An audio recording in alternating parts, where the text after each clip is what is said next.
So I'm going to be completely honest with you. I really dislike conflict. Confrontation makes me really uncomfortable, really anxious. And so, all things being equal, I would just assume avoid it. So, why am I advocating moving into storming? Well, storming is necessary in order for us to get to norming, but there's nothing that says that we need to buy a condo in storming and stay there for a long period of time.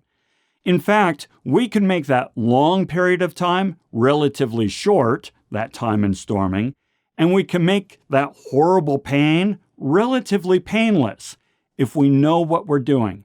And that's what I want to talk about today. I want to talk about how to move from storming to norming in a relatively short period of time and in a relatively painless fashion. Now, that said, we all have some storming horror stories, right? So, what's your worst storming experience? Do me a favor and tell me your story in the comments below. I'd love to hear it. All right, so you're in storming. What's going on? Well, you've probably been working on this team charter I provided you in the previous video, but you know what? People are starting to argue. No one can agree on anything. Everyone's frustrated with each other. There's palpable hostility between team members. Conflict is the rule rather than the exception, and everybody is jockeying for position and competing for influence. Welcome to storming. And I agree, the charter that I gave you in the previous video probably started this process, so yeah, you're welcome. But it's okay, because we're going to get through this, and I'm going to show you how. And before you know it, you guys will be norming and delivering like never before. Now, the first thing we're going to do is, remember in the previous video we talked about the importance of communication? Oh yeah, we're going to amp that up big time. If the lack of communication is what got us into storming in the first place, and trust me, it was, increase of communication is going to be what gets us out of storming. And so we need to really dial that up to 11.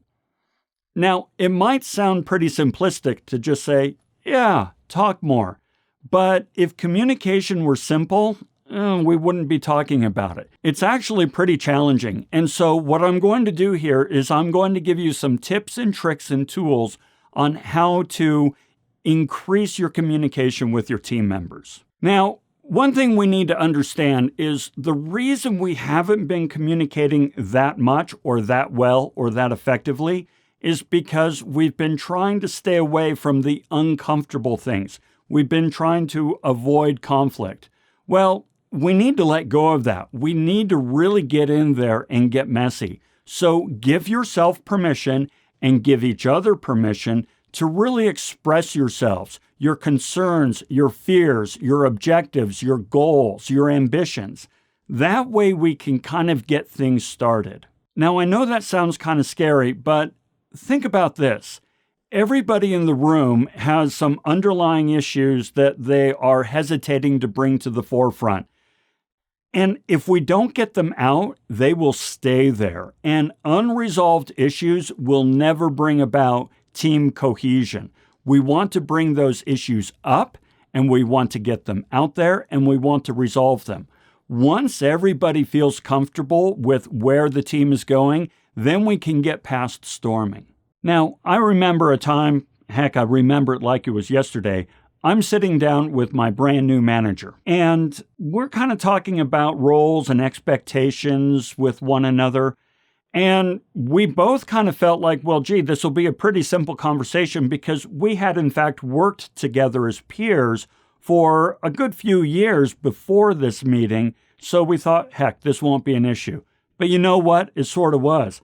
My expectations were going one way. Her expectations were going another way. And it got pretty heated. In fact, it got pretty ugly. But we worked through it in fairly short fashion. And we did fantastic work together. In fact, we became very close friends. She's my business partner today, and we worked together for, 15 years. So the point is, storming is difficult, but stellar, wonderful things happen on the other side of it. So we want to do it right. Now, there are a lot of tools available out there that kind of help us amp up this communication. Collaborative interventions, they're sometimes called. I want to share two of my favorites with you and show you how they can help you get through the storming phase quickly and relatively painlessly. The first is called 6 Hats Thinking, or 6 Thinking Hats, or 6 Hats Brainstorming. It has all kinds of names. Here's the idea. It's basically brainstorming, but with a new level of discipline applied to it. Brainstorming is great, it's fantastic, but it's very organic, and if we're not careful, those who really speak up, the alpha characters and personalities in the room tend to take over. The 6 Thinking Hats method is a way to make sure that everybody speaks up and that nobody really takes over the process. So let me show you how it works. First, you're going to spend a few minutes talking about the topic and just look at the facts. That's what the white hat is all about, just the facts. You're not talking about opinion, feeling, hunch, nothing like that, just the data. The red hat then focuses on the emotions, hunches, intuition, what your gut kind of tells you about the topic. Now, during the black hat few minutes, you're going to talk about all the reasons why this is a bad idea. And everybody needs to speak up. Even the person who raised the idea should speak up and talk about all the cons associated with this particular direction. Because everybody's speaking up, that means that everybody is safe to really express all their concerns about this particular direction. Now, in the next few minutes of this process, you'll then talk about all the reasons why this is a great idea. This is the yellow hat. And once again, even those who have reservations about the idea or the direction should speak up. That way, everybody feels empowered and emboldened to express themselves. During the green hat stage of this brainstorming session, you talk about where this idea could possibly lead. If we do this, where will we be next year? What are the ramifications? And finally, with the blue hat, you talk about how would you decide and implement this particular direction. Now, the thing I really like about this brainstorming technique is that it allows everybody to express themselves freely despite what the energy in the room might be saying. For example, let's say that everybody is kind of saying, oh, this is a fantastic idea, it's the way to go, let's totally commit, but you have some serious reservations. During the black hat phase of this brainstorming process, everybody's required to express those reservations. So when you express yours, you're not going to be called out as kind of the naysayer or the fly in the ointment because everybody's expected to speak up. And when this happens, ideas and perspectives and points of view that perhaps may not have been on the table in the past are all of a sudden part of the discussion. And so this allows everyone to speak up without fear of being that person, the one who's messing everything up for everyone else. Okay, so that's 6 thinking hats. Let me tell you about another technique that you can use. This one is called same problem, different context. Now, in fact, it might have a different name. I don't know what it is. If you do, tell me in the comments below, and I'll add some sort of write-up to it. But this is how I've learned it. Now, the idea behind this particular technique is to look at a problem in different situations to expand your thinking. Let me show you what I mean. Let's say that you're part of a team that's trying to figure out how to handle all the service requests coming in. You've got too many coming in, you can't handle them, you can't scale to the need. What do we do? Well, one thing you can do is look at how different environments deal with the same issue. So let me show you what I mean. For example, we're a company and we're dealing with service requests. What are we going to do with all these service requests? Well, if we were wetlands dealing with water, we would absorb the water. If we were airports dealing with landing aircraft, we would prioritize and sequence the landings. If we were shippers dealing with shipments, we would consolidate the shipments. If we were diving tanks dealing with air, we would compress the air.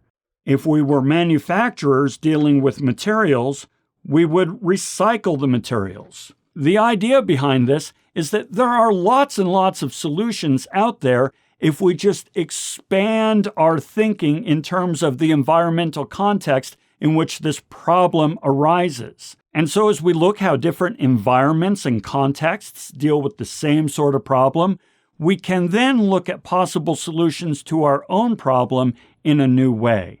And this enables and facilitates and encourages conversation, communication, dialogue, deliberation, and decision-making. Now, the really nice thing about these two particular tools that I offer you is that they allow people to expand their thinking, to think outside their own myopic view.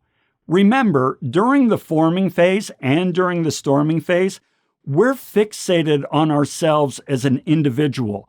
We're holding on tenaciously to the idea that our worldview, our perspective, our paradigm is the one and only way, and so we're taking all this time and energy to assert ourselves. These two techniques will help break us from this, limiting mindset and open us to new worldviews, new ideas, new possible solutions. And as we all deliberate and discuss and explore these solutions, we can come together and build better team cohesion. Now, this brings me to the final thing I want to talk about in this moving from storming to norming video. This process requires us to get over ourselves, to let go of this tenacious hold we have on ourselves as an individual and our own worldview, and to just kind of relax and let everything flow in and allow ourselves to become part of a greater whole. Now, some people just really want to stay in storming. They can't let go of the idea that they are an individual, they want to be in charge, they want their direction, their ideas, their solutions to be the one and only way that the team takes. You don't want to be that person. You need to let go. At some point, you're going to have to get with the program and sign up with the team. And you're going to have to practice disagree and commit. Now, let me tell you what I mean by that. This is a term that's used in many businesses. The idea is it's okay to disagree with a direction, but once the team has decided what direction to take, you need to commit to it as though it were your direction all along. You're free to disagree, but once the decision is made, commit, embrace, and employ your passions to make it happen. Here's something I want you to think about and really kind of meditate upon.